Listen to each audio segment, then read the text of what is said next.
lady! Tight!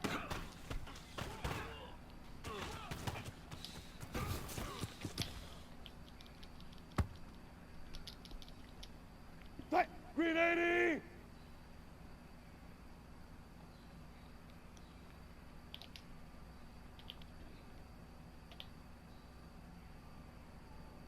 Tight!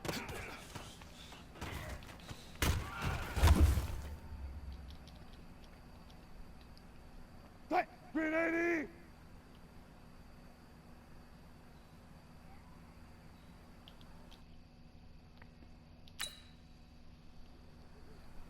Tight!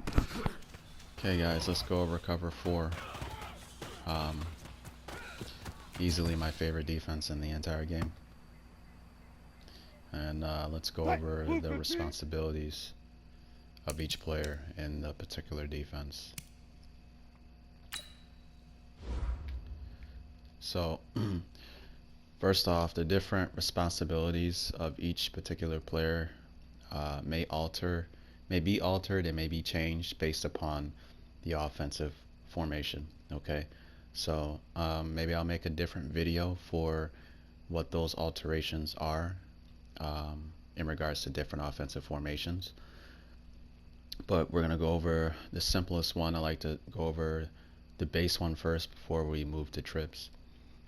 And forgive me if I get something wrong. Maybe I'll correct it in the comments or whatever, but this will just give you a gist of how cover 4 is ran. Now, when you see cover 4 play art in past years with Madden, a lot of people incorrectly thought that that's how cover 4 is played, like a spot drop coverage where everybody just dropped to their particular zones and reacted in that particular fashion. The problem is cover 4 is not played that way. It's not played in a conservative manner. It's not a passive defense. It can be, but the majority of the time when you run cover 4 in the NFL, college, that sort of thing, it's definitely not a passive defense. It's a match pattern defense. It's a lot of man-to-man principles in the defense, and that's where a lot of people tend to get confused with the defense. Madden has recently implemented the way it's supposed to be played in the game. At least they're trying to get to it, and they've done a pretty good job. Of course, there's a lot of bugs to it and that sort of thing, but let's go ahead and get some understanding on how it's played. Okay, so here we have a 2-by-2 formation on the offensive side of the ball. If you don't know what that means, maybe I'll make a video to get more detailed about it, but if you split the offense down the middle of the field, so through the center, on the left they have 2 offensive threats, on the right they have 2, you can say 3 with the running back in the backfield. Okay, so I'll just say a 2-by-2 set here. So based on that, let's go over the responsibilities of the defense. Now the corner here on the play art, you would just assume that he's just dropping back into a zone and playing that way, but that's just not the case at all. What he's doing, this is his progressional reads. He's reading Q, as in quarterback, 1 to 2. Okay, what that means is he's reading the quarterback for a 3-step drop first. If it's a 3-step drop, then he can get real aggressive, looking to jump, like maybe a 5-yard out by the receiver here, even slants, that sort of thing. Just a quick drop game. If it's not a 3-step drop, then he rolls his eyes to the number 1 receiver, which is the next in his progression. And what he's looking for, he's looking to see if this particular receiver runs a vertical route. If this receiver runs a vertical route, and I believe Madden has it coded to where anything above linebacker depth is a vertical route. So that would be 5 yards in this instance. If this receiver runs anything past 5 yards, then this corner here is to match him man on man. Okay, he's to play him 1v1 on, well, I don't want to say 1v1, it's not 1v1, but depends on what the second receiver is doing, but you are to play him man to man. That's your responsibility. Okay, that's if he takes a vertical route. Now, so if you go Q, it's not a 3-step drop, you roll your eyes to 1, and he doesn't run a vertical route, he runs something inside, like a shallow crossing route or maybe a hitch. Okay, then he rolls to the next step in his progression. He's reading number 2. Okay, he's looking to rob and bracket the number 2 receiver on any vertical routes. Okay, so if this guy were to run a corner, well, now he can play underneath that corner route and help out his safety, who will have him matched up. Okay, so he can rob underneath deep routes from this guy. Okay, so essentially he would get bracketed on a lot of different routes if this guy were to run something shallow, because he's not going to play him man-to-man shallow. He's going to be looking to deal with this wide receiver if he runs deep. Okay.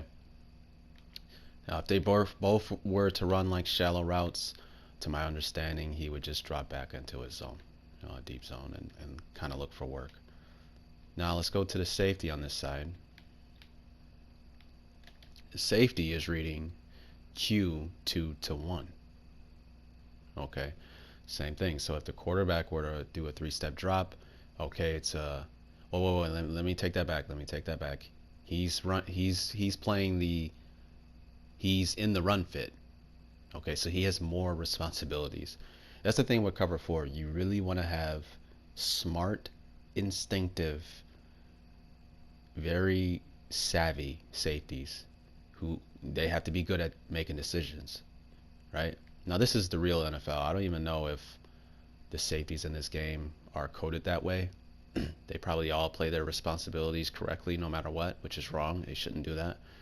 Like if you have like a I hate to use somebody's name, but it is what it is, but like a Chris Conti at safety here, he should be making so many mistakes if he's playing cover 4 as a safety, because a cover 4 safety has so many responsibilities. But let's go over them. He's in the run fit, so he's looking for run. If it's a run, then he's supposed to play whatever fit he's supposed to be doing as a run. I believe it's force or contain. I won't get into detail about that. We'll maybe make a whole nother video on the run fits in cover 4. Then he's reading quarterback. So it's run fit, quarterback 2 to 1.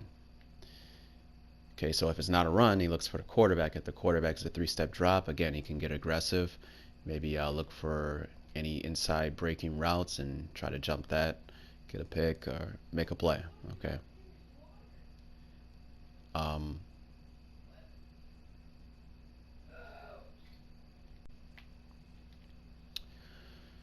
So after he's determined that it's not a run, it's not a 3-step drop, he looks at the number 2 receiver.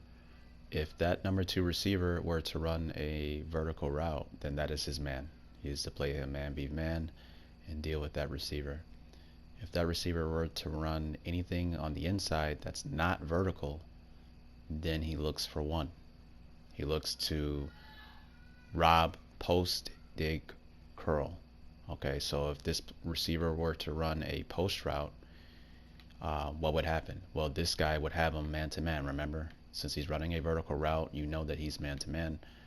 And since this guy, his route concept, whatever, he ran something inside underneath, it allows this guy, who's not reading number 2, to rob, post, dig, curl. Again, if he's running a post, then he can play underneath that post knowing that he has this corner over the top. He can look, you can almost bait the quarterback in a lot of ways. Savvy safeties, I'm pretty sure that they've done this, to where this guy looks like he's going to be open on the post because he has inside leverage on this corner, and bam, this guy is robbing that route because this guy is running something underneath. Okay, same thing if he were to run a dig, comes up field, he has inside leverage on this corner's playing on the outside of this wide receiver. He runs a dig route, a savvy safety, maybe with his alignment or whatever he did pre-snap and post-snap, he's looking to rob that dig. Quarterback may think that this guy's open because he has inside leverage on this corner, and bam, he just robs it. He breaks on the route. Same thing with the curl. Runs upfield, he turns for the the curl, and this guy's looking to rob that. Okay, so that's the beauty of cover 4. It's an adaptive defense. That's why I love it so much. It's a mixture of zone and man, and it It's really like a trap coverage. You can bait the quarterback in so many different ways, but I'll get into detail about that. Like, I'm already veering off, and I don't like to do that. Now let's go to the quarter flat player.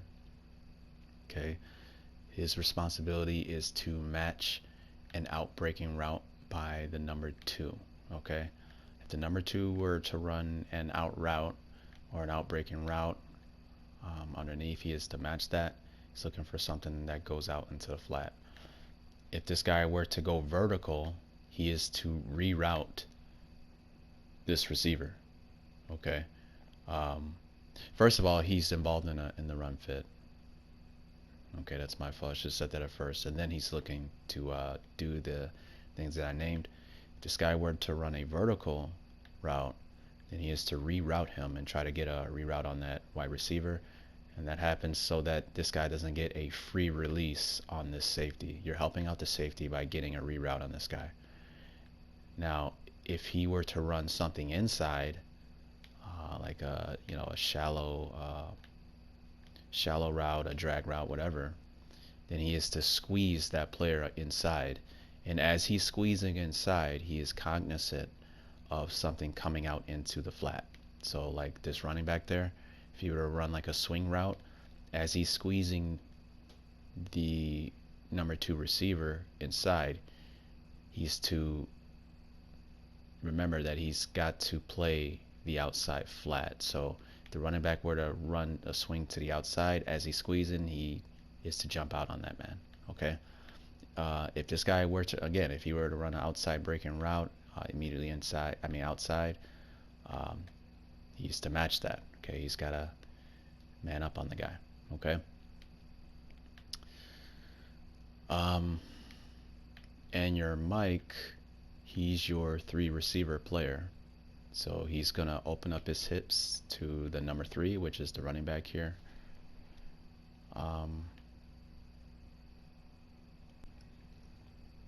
And be cognizant of what he does.